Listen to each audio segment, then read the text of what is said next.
30 বছর জুতা সেলাই করে হজের টাকা জমাইছিল। এই বছর আমার হজে যাওয়ার কথা ছিল, কিন্তু ঠিক হজে যাওয়ার আগ সময়ে আমার স্ত্রী, সন্তান, সম্ভবা উনি আমাকে আরজু করলো যে স্বামী রে, আমি একটু গোশত খেতে চাই। তখন আমি তো গরিব মানুষ, জুতা সেলাই করে আর গোশতের টাকা কি জোগাড় করতে পারবো?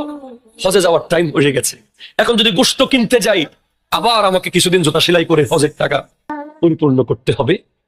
তখন আমি আমার প্রতিবেশীর বাড়িতে বাড়িতে গেলাম, ও আমার প্রতিবেশীরা, তোমাদের কারো ঘরে কি একটু গোশত হবে? আমার স্ত্রী, সন্তান, সম্ভবা এই সময় মেয়েরা কিছু খেতে চাইলে দিতে হয়, তাই আমি চাইছি একটু গোশত খাওয়াবো। ও আমার পাড়া প্রতিবেশীরা, একটু গোশত কি হবে? তখন এক প্রতিবেশীর ঘরে দেখে চুলাতে গোশত রান্না হচ্ছে, বলে এক পেয়ালা দাও না রে আমারে। বলে ভাই, আপনি আমার প্রতিবেশী, আপনাকে দিতাম, কিন্তু এই গোশত আপনার জন্য খাওয়া হারাম। বলে কেন?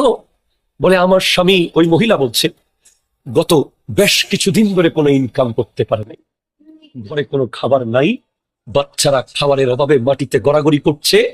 তখন আমি ওনাকে বললাম, বাজার থেকে কিছু কিনতে না পারলেও রাস্তার ডানে বামে দেখেন কোনো মরা পশু পড়ে আছে কিনা, যদি কোনো মরা পশু পান সেটা হলেও নিয়ে আসেন, জগরে বাচ্চাদেরকে খাওয়াই। এই কথা শোনার পর ওই আলী দামেশকি উনি বলেন, আমার প্রতিবেশী মরা পশুর দুষ্ট খাবে আর আমি হজে যাব, এটা কোনোদিন হতে পারে না। উনি হজে বাজার থেকে প্রতিবেশীর জন্য বস্তা করে